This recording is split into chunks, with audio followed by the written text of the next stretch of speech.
And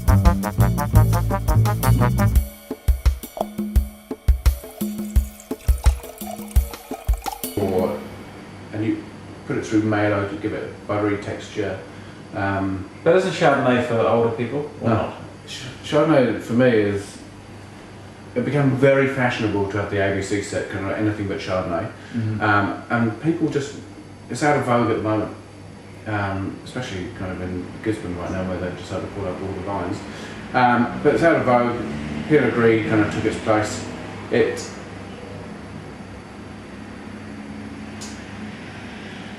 You can have it kind of like Chablis or Chablis-esque, kind of where it's fermented without any oak, and so you get the kind of nice mineral, kind of crisp linear style of wine. Then you get the kind of the other wines which have gone through malolactic fermentation or got some oak complexity with it, which have got much bigger, kind of butterier kind of style, and so it fits. If you like Sauvignon, then you can have an unoaked Chardonnay. Would you prefer Sauvignon or Chardonnay though? I like them all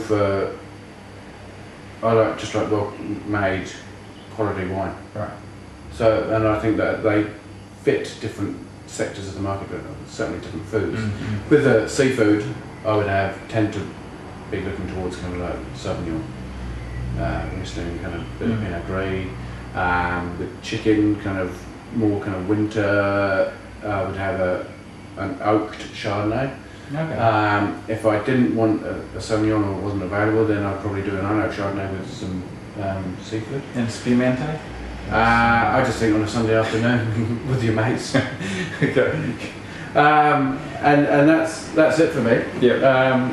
A lot of it depends on kind of like weather, who I'm drinking with, and I think all of those kind of elements need to be taken into consideration with wine. Or just have a good laugh with a bottle of wine with your mates. I suppose you have that luxury though, because it's whatever's in the fridge for me. So going, yep. And that's what it should be about. Yeah. You know, it shouldn't necessarily be about label. It's what you fancy at the time, and don't be dictated to by kind of people, kind of in the press or telling you what to drink. Right. Telling you what the wine trends are. So. Yeah. Like Pinot Gris became very, very fashionable, and now it's pretty much plateaued and is probably starting to see a negative kind of growth. Right. Because there was no regional style. It was quite hit and miss whether you got sugary kind of water or something with a bit of complexity. And so people kind of become a bit indifferent about it. Now they either go Chardonnay or Sauvignon. Yeah. Well, I mean, I went through that. I went through the whole, it's Pinot Gris, it's trendy. You drink this, and then you drink it and go, I don't like that. I'll just have the Pinot Noir. Yeah. So. And Pinot Noir is quite a versatile wine as well. We've done like meats and stuff like that.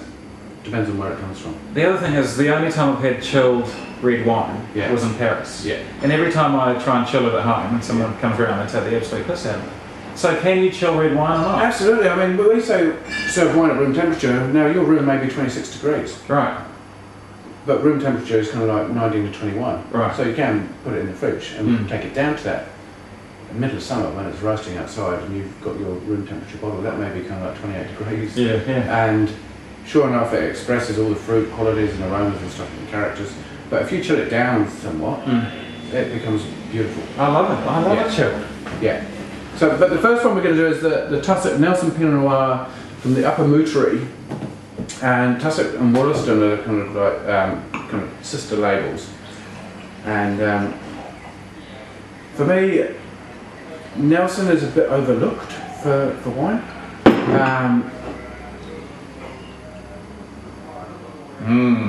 What do you get off that?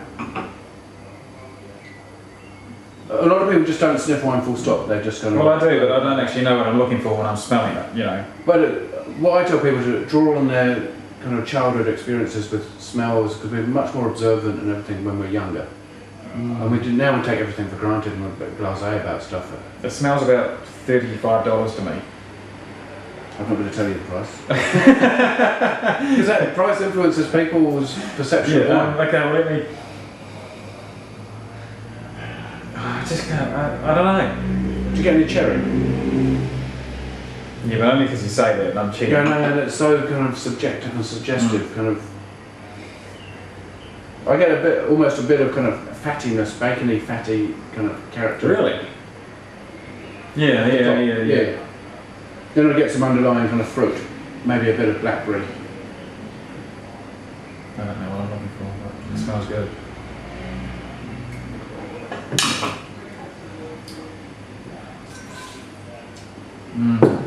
It's a shame you have to do that. Otherwise you'd end up slaughtered by the end of the day. I've got to pick up the kids from school. It's quite a lush wine. It's got lots and lots of fruit in it, but it's just a bit too thin for me. Just lacks a bit of kind of character. It's very smooth. It goes from front to back, all in the same kind of way. It kind of like doesn't change. It's light though. I know that's a cliche thing to say for a Pinot Noir, but it is light. It is very light. I mean, and I like it light. Yeah, so right, and there's a bit of licorice there. If we'd have probably chilled that down a bit. But it's not too warm. It's good. No, it's not too warm. It's just a bit uninteresting for me. Well, I'll drink it till the cows come home myself. It's got sweet fruitness there that people like and find attractive. And are you supposed to keep sniffing the wine when you keep drinking it, or is it only at the start? No, you can. Will change as it's in the glasses. You kind of aerate it and stuff like that. And what we try to do on here is we open everything just as people would at home. Right. So this is a perfect representation of what people would normally do. They would come in here, they would unscrew it. We don't stock either of these wines. Oh, okay. And so this is a first time for us as well. I like it. I have no complaints about that.